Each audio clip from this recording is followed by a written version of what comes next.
Señor precisamente.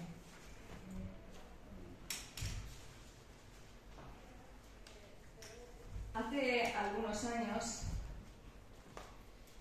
unos cuantos, quizá entre los que estáis aquí en esta mañana recordáis lo que voy a mencionaros.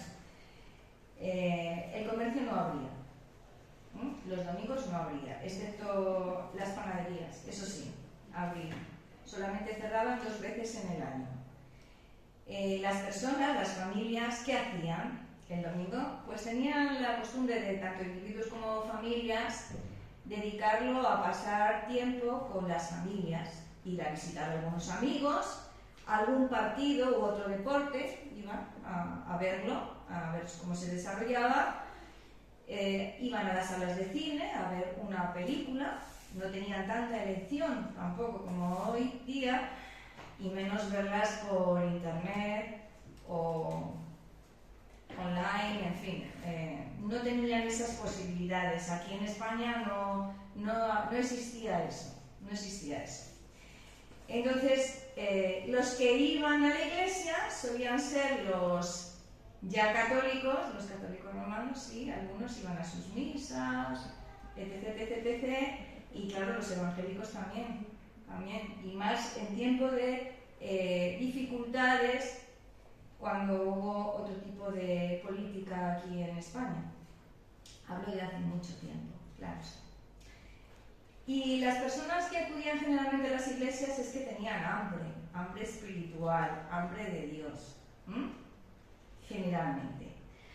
Iban a escuchar a la iglesia la palabra de Dios para satisfacer una necesidad del alma, llenar un vacío que el resto de las cosas en aquel entonces no podía ni pueden hoy día llenar el alma humana. Reunirse con los afines, con los hermanos, era una fiesta. Era un tiempo de gozo, un tiempo de satisfacción, un tiempo de alegría. No buscaban satisfacciones pasajeras, sino la permanente. La permanente.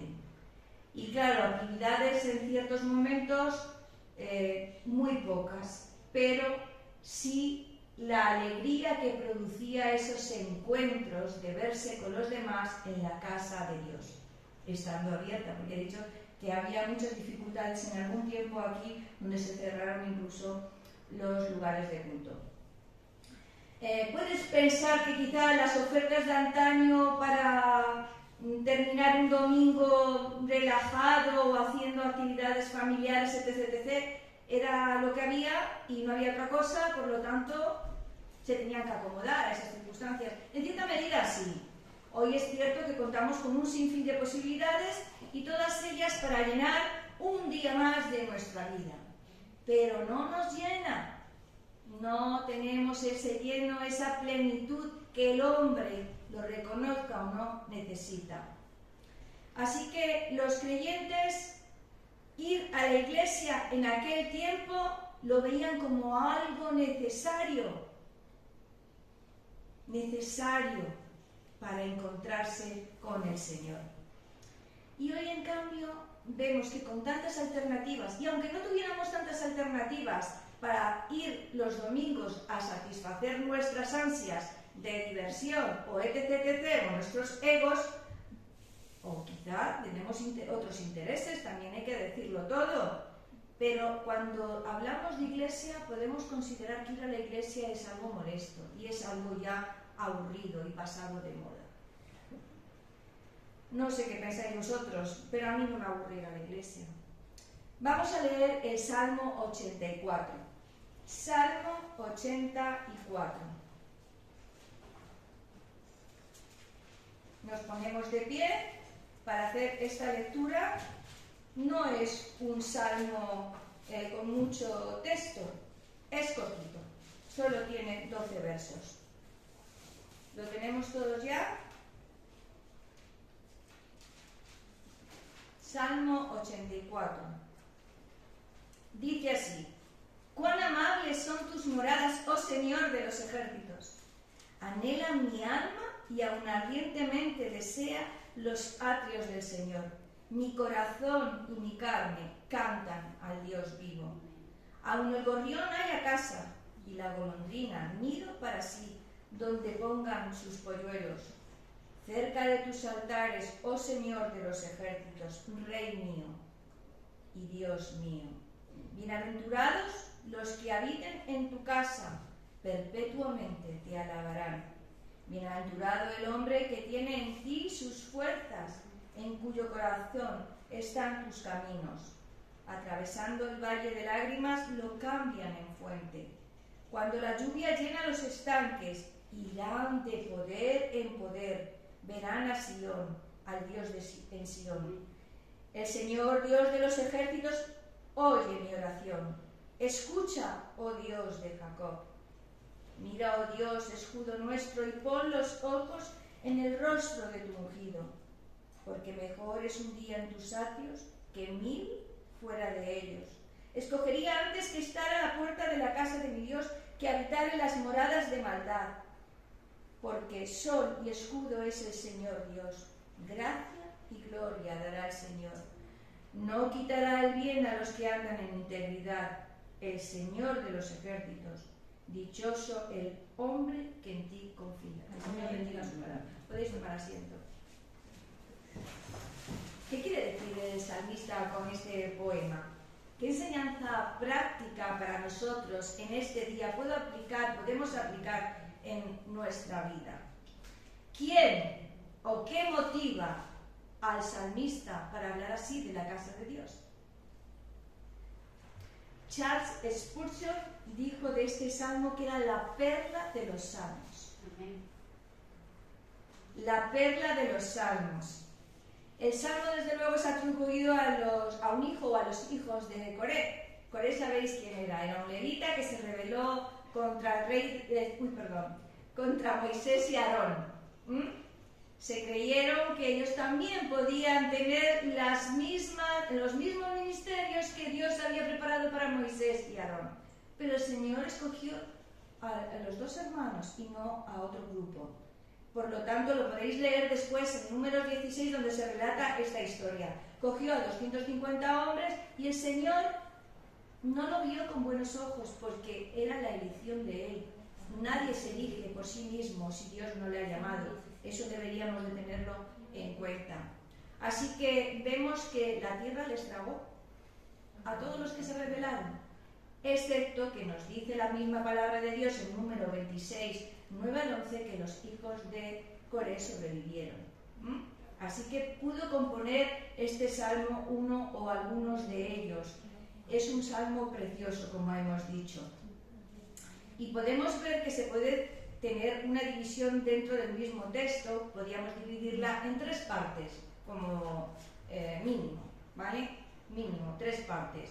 Este salmo recoge precisamente los anhelos y las expectativas de los peregrinos que iban al templo en las fiestas solemnes. ¿Para nosotros es hoy una fiesta solemne? Somos peregrinos en esta tierra. Hay otros cánticos también que nos hablan de ese peregrinaje. Podríamos citar algunos salmos en esta mañana. Así que durante el tiempo de peregrinaje, aquellas personas que acudían al templo iban alegres, iban cantando, tenían comunión los unos con los otros, había un hermoso compañerismo. Eran momentos inolvidables, con la esperanza puesta en aquella llegada. Pero no solamente la llegada, sino porque allí iban a adorar al Dios verdadero, al Dios vivo. Es cierto que los cristianos ya del primer siglo, ya pasamos al Nuevo Testamento, no iban al templo. Recordad que el templo dejó de existir. ¿Y qué hacían estos hermanos? Que también existían ya las sinagogas, lugares para honrar a Dios, orar y escuchar su palabra. Bien, pues se reunían en casas. Se reunían en las casas. Si leemos Hechos 2:46, podemos ver que dice la palabra que perseverando unánimes cada día en el templo, en este momento sí que había el templo, partiendo el pan en las casas, comían juntos con alegría y sencillez de corazón. Todos los días en el templo y por las casas no cesaban de enseñar y predicar a Jesucristo, se reunían con propósitos concretos. Dice Romanos 16, 3, 5, saludad a Priscila y a Aquila, mis colaboradores en Cristo Jesús, que expusieron su vida por mí. Vale. Pero, añade, saludad también a la iglesia que está en su casa. Colosenses 4:15, saludad a los hermanos que están en la Odisea y a Ninfas y a la iglesia que está en su casa. O sea que había otros lugares y hay otros lugares donde nos podemos reunir como hijos de Dios para leer la palabra, para hablar de Jesucristo, para hablar de su plan de salvación a los que nos visiten, para adorar al Señor, etc. etc. Si así fue en el principio, en el primer siglo, bien, pero pronto también es cierto que se dio la necesidad de buscar lugares de culto, no necesariamente ya las casas. Y esto sucedió muchísimo más tarde. Sobre el emperador romano, sobre el año 222 al 235 después de Cristo, hizo ya construir lugares de culto. Eso es lo que dice la historia. Es muy cierto que podemos alabar a Dios y darles gracias, como hemos dicho, en todo lugar. Sí. Pero el salmista nos insta a ir a la casa del Señor. El salmista piensa y siente que la plenitud hablo de él, la encontraba en la casa del Señor. En la casa del Señor. Sabiendo, por cierto, que el Señor del cielo y de la tierra no puede vivir en templos construidos por manos. Lo sabemos nosotros también, ¿verdad? Como el apóstol Pablo también diría mucho más tarde a los de Atenas, en Hechos 17, 24, el Dios que hizo el mundo y todas las cosas que en él hay, siendo el Señor del cielo y de la tierra, no habita en templos hechos por manos de hombres. No viene aquí a estas cuatro paredes. Sí está su presencia, pero Él es tan grande, Él no puede habitar en algo construido. Y eso lo ha dicho Él mismo en la palabra de Dios. Cuando intentaron construir el primer templo, morará su presencia, pero Él no puede ser sometido a un lugar. Y así se lo hizo ver a los primeros constructores del primer templo. El templo, hermanos, es un lugar, la casa de Dios es un lugar precisamente para alabar a nuestro Dios. Dice el salmista, cuán amables son tus moradas, oh Señor de los ejércitos. El canto comienza precisamente exaltando la casa de Dios. Cuán amables son tus moradas, la casa del Señor. El salmista ama a Dios, por supuesto que sí, pero también ama el lugar donde Él habita, con su pueblo. No es una contradicción. Una señal del amor de Dios es el anhelo precisamente de estar reunidos en comunión con los que adoran al Señor. No hay mejor lugar para poder reunirse y adorarle. Hoy día nos reunimos en domingo. Antes los judíos, para ellos era el sábado. Da igual. El caso es estar reunidos como hijos de Dios, salvados por la sangre preciosa de Jesucristo, para adorar al único Dios verdadero. Cuán amables son tus moradas, oh Señor. Es la expresión de una persona que tiene amor por la casa del Señor. Es la expresión de una persona que ha experimentado en sí misma algo grande en su vida. Nosotros, la salvación por su gracia. El salmista desde luego hace referencia al templo en Jerusalén, un lugar en el cual él se sentía muy cómodo. Y nosotros debemos sentirnos cómodos, en cierta medida, digo, en la casa del Señor. Anhela mi alma y aún ardientemente desea los atrios del Señor, mi corazón y mi carne anhela. y cantan al Dios vivo, dice el verso 2. El anhelo del salmista precisamente es estar en la casa de Dios alabándole, adorándole, intensamente. Eso es, ardientemente es intensamente, profundamente. Su corazón y su carne cantan al Dios vivo. Está involucrado todo su ser en la casa del Señor, junto a los demás. La adoración gozosa puede expresarse desde luego de muchísimas maneras. No hay nada comparable con asistir desde luego a la casa de Dios. Veremos más tarde. Debemos sentir un vivo celo por reunirnos en la adoración, en la casa de Dios, ardientemente, intensamente, como dice la palabra. Ese anhelo debe ser profundo en nuestro ser. Y también vemos, hermanos, que el templo, dice el verso 3, es un lugar donde encontramos también refugio, donde tenemos refugio. Dice el verso 3 lo siguiente: aun el gorrión haya casa y la golondrina nido para sí, donde pongan sus polluelos cerca de sus altares. Oh Señor de los ejércitos, Rey mío y Dios mío. Era en aquel entonces, en el templo, ver alrededor revolotear muchos pajarillos de todo tipo y anidar además allí. ¿Por qué buscarían hacer nido alrededor del templo? ¿Se sentirían protegidas estas avecillas de las inclemencias del tiempo, de quizá de algunos depredadores? Seguramente es una de las posibilidades.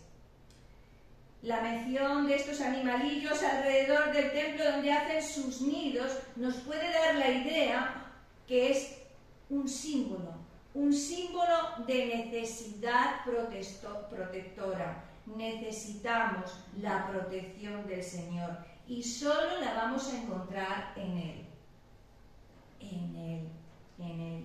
Dios tan personal y es tan íntimo y controla la historia de este mundo, aunque parezca lo contrario, pero Él sabe precisamente que necesitamos de su protección en todo momento, aun yendo bien las cosas. Precisamente su compañía no nos va a fallar jamás. El salmista así lo expresa, porque cerca de Dios existe para él un lugar seguro, un lugar donde anidan aquellos pajarillos, es un lugar seguro. Tenemos algunas historias en la Biblia donde encontramos a personajes que encontraron o pensaron encontrar precisamente ese refugio, el ser guardados en el templo. Acordamos de Adonías. ¿Quién fue Adonías? Adonías, hijo de Agit, se rebeló ¿contra quién? Contra David.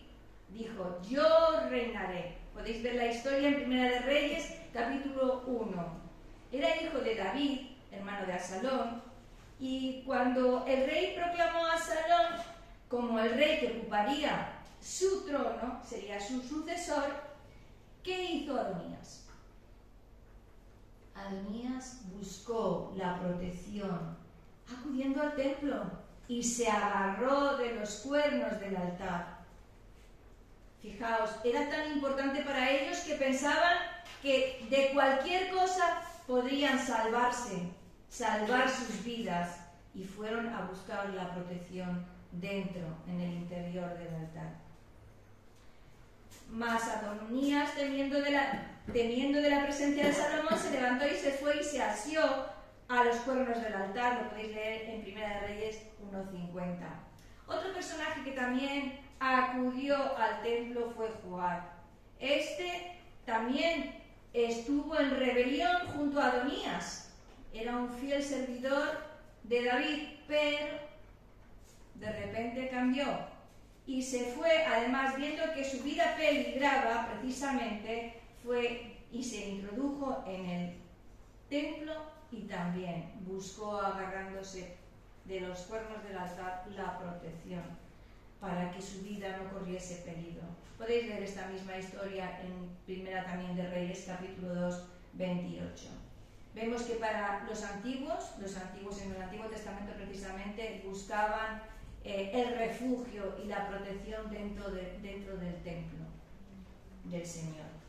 Pero la palabra de Dios nos enseña que cuando los hombres van al templo con una sincera devoción, van a tener no protección, sino bendición, mucho más allá de una protección simultánea o como en el caso de estos personajes que fueron allí para evitar ser muertos. Bien, van a obtener muchas más bendiciones. Pero sigamos en el Antiguo Testamento. ¿Os acordáis del rey Ezequías? El rey Ezequías vio peligrar también su situación. Oró, fue al templo, oró y recibió precisamente la liberación del enemigo, de Sennacherib. Podéis leerlo también en el libro de Reyes, 2 capítulo, verso 19. Y en el Nuevo Testamento podemos encontrar también personas que han ido, según la parábola que nos cuenta el Señor, a orar al templo precisamente porque encuentran su refugio, su contestación, y allí pueden adorar libremente y hablar con Dios. La parábola a la que me refiero es aquella tan conocida del del fariseo y del publicano. Fueron dos personas a orar al templo. Y como vemos, una sí que salió bendecida, la otra no, persistió, aunque iba al templo, persistió en seguir sin cambiar el corazón. El salmista podía sentir además el refugio en el templo para aquellas tristezas de la vida, para consolar y recibir consuelo también a su dolor por el Señor. No solo la protección divina, sino que por eso Él exclama precisamente: Rey mío y Dios mío, porque tú eres el único que puede darme todo lo que necesito, mi Dios, mi Dios. ¿Estás pasando por alguna prueba en este instante? Pues ¿sabes qué? Lo mejor que puedes hacer es acercarte a la casa de Dios.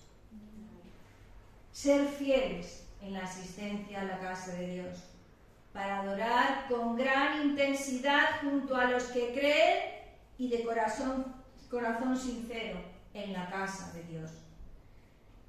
¿Sabes también qué pasa? Que muchos cristianos, muchos creyentes, cuando llega el tiempo de aflicción que se ha nombrado esta mañana, precisamente lo que hacen, en vez de seguir y persistir en la casa de Dios, lo que hacen es salir de la casa de Dios. Salir de la casa de Dios. Pero los cristianos que son fieles, en lugar de salirse, precisamente se quedan dentro para seguir adorando en lo bueno y en lo malo al único que debe recibir toda nuestra honra y gloria y toda la adoración. El Señor es el refugio del pobre, el refugio nuestro en el tiempo de angustia. ¿Por qué salir? ¿Por qué? Eso lo dice el Salmo 9:9. Nuestro Dios es el refugio. Vengamos al templo para adorar y tener esa experiencia en conjunto con otros creyentes. El templo, hermanos, también es un lugar donde nos reanimamos, donde recobramos fuerzas, y esto lo podemos leer en los versos del 4 al 7, que vamos a recordar. Bienaventurados los que habitan en tu casa. Perpetuamente te alabarán. Bienaventurado el hombre que tiene en ti sus fuerzas, en cuyo corazón están tus caminos. Atravesando el valle de lágrimas, dice la palabra, lo cambiarán en fuente. Cuando la lluvia llena los estanques, irán de poder en poder. Verán a Dios en Sión. En muchas ocasiones es cierto que nos sentimos desanimados y desconsolados aun estando en la casa del Señor. Y sentimos decepciones y preocupaciones. Y andamos con altos y bajos en nuestra vida. Pero la mejor manera que he mencionado antes es volver a recargar las pilas, como dirían hoy los jóvenes, pilas espirituales en la adoración conjunta aquí también en la casa de Dios. La alabanza a Dios genera confianza, hermanos, y la confianza va a producir fortaleza espiritual en cada uno de nosotros. Y esa fortaleza se va a ver en nuestras vidas y nos lleva a una felicidad que no podemos ni siquiera traducir con palabras o expresar con palabras. Con la adoración a Dios, la sequía, dice la palabra de Dios, se va a cambiar en una fuente. Vas a estar lleno, vas a rebosar. Tu alma rebosará de la palabra de Dios. Cuando el torrente de la gracia de Dios llena un estanque vacío, puedes disfrutar la plenitud de Dios. Entonces sí, el creyente irá de poder en poder, lo dice la palabra, de victoria en victoria, lo dice la palabra, y de triunfo en triunfo, a pesar de todos los males que hay en este mundo, hermanos. Verán a Dios, dice la palabra. Veremos a Dios, veremos el poder de Dios. Hay otro salmo que también nos habla precisamente y nos invita a percibir, a recibir las bondades del Dios. Dice: gustad y ved cuán bueno es el Señor, dichoso el hombre que en Él confía. Tenemos que confiar en el Señor, que su palabra es cierta, que es verdadera, que no hay lugar para engaños, porque no es hombre para mentir, es Dios. Y vemos que si tú no tienes trabajo, ya no voy a la casa de Dios.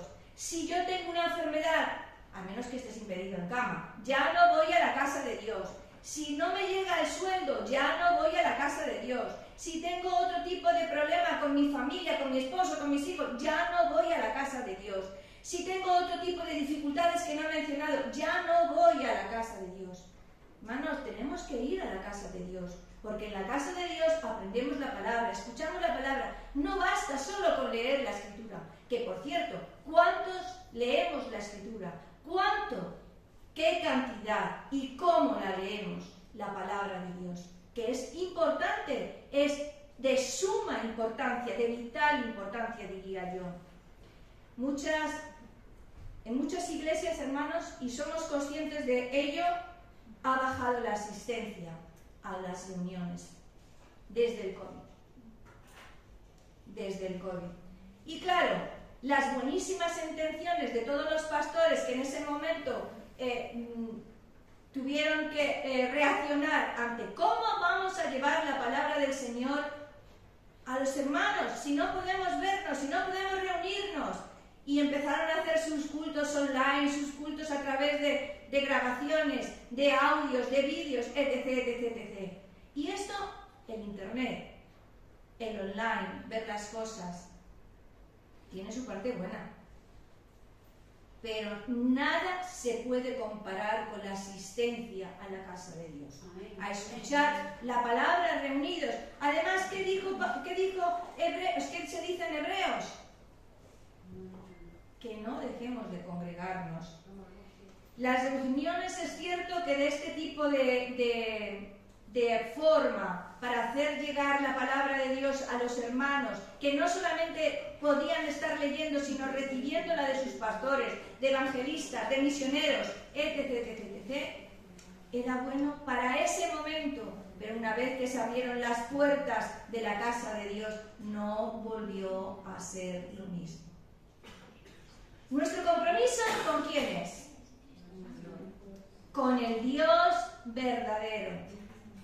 Nuestro compromiso de estar en la casa de Dios es con el Dios verdadero, donde nos reunimos para alabarle, para adorarle, para darle gloria. Así que ya pasó. Reunámonos. Recordemos precisamente las palabras del Salmo 42:1-2 que dice: como el ciervo brama por las corrientes de agua, así clama por ti, oh Dios, mi alma. Mi alma tiene sed de Dios, del Dios vivo. ¿Cuándo me presentaré delante de ti, oh Dios? Aquí, esto lo añado yo, no lo dice la palabra de este salmo, aquí en la casa de Dios. ¿Cuándo? Es muy cierto que podemos alabar y darle gracias en todo lugar, ya lo hemos dicho, pero no dejemos de reunirnos como somos instados por la palabra de Dios en la congregación, en el templo, en la casa de Dios. Cuando el rey Salomón, hermanos, edificó el majestuoso y maravilloso templo, leedlo, debió de ser precioso. Yo me lo imagino, era algo enorme y de una majestuosidad maravillosa.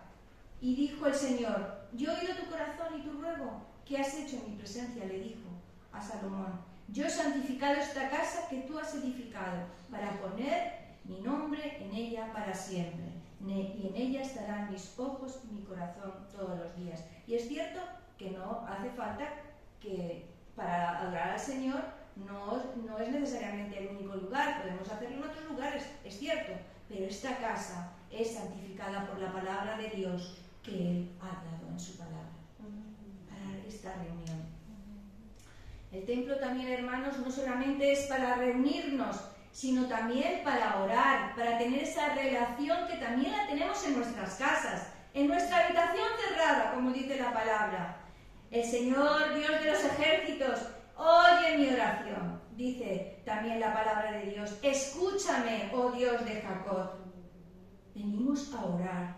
Y aquí oramos los jueves, en otras iglesias locales oran en otros días, pero el Señor da la respuesta cuando se reúne su pueblo a adorarle también a través de la oración.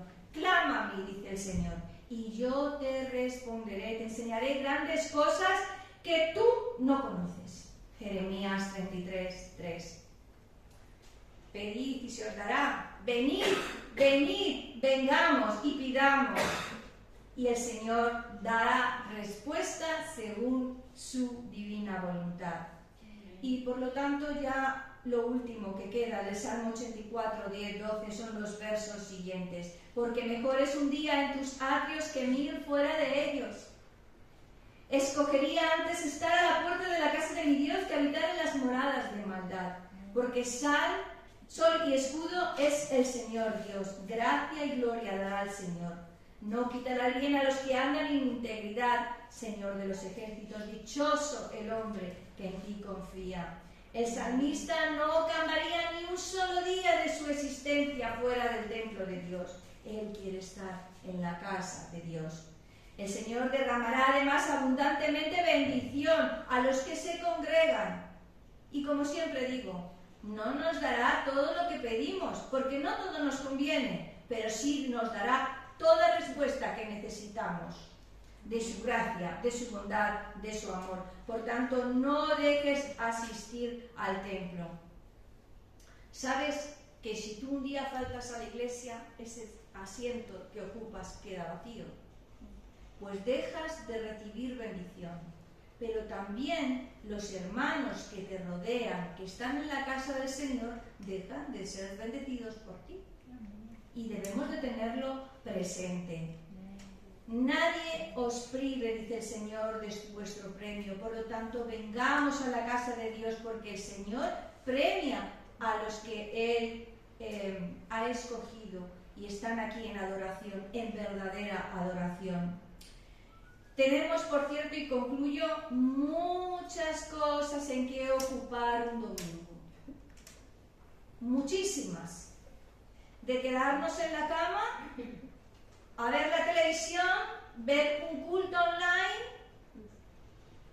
ir a ver un deporte, participar de un deporte, ir a hacer compras. Tenemos una variedad enorme de cosas en las que podemos ocupar el domingo. Pero el Señor nos ha llamado a congregarnos, a ser bendición los unos de los otros, a recibir su palabra, a crecer en comunión también, juntos. Y por cierto, no todos los lugares tampoco son aptos para la adoración. Cuidado. Y no nos perdamos las bendiciones que recibimos en la casa del Señor. Decía esta mañana el primer himno que hemos leído, juntos en tu presencia, porque aquí en el templo de Dios estamos juntos. En la presencia de Dios debemos estar con filial reverencia, que decía así el himno, para escuchar su palabra. Para escuchar su palabra. Dice así una petición de este himno: llena tú nuestras almas, bendícenos, Señor. Y además continúa diciendo después del coro que plácido es este sitio de reunión donde nos hemos reunido para escuchar hablar, no la palabra de la pastora, no la palabra de un visitante que nos pueda compartir la palabra de Dios, sino su palabra. Amén. Su palabra. Y aquí todos juntos ensalzaremos al Salvador, a nuestro Dios, que es Dios por los siglos, hermanos. Así que termina diciendo este himno: Padre, te suplicamos en tu gran compasión, guárdanos los hermanos en fraternal amor.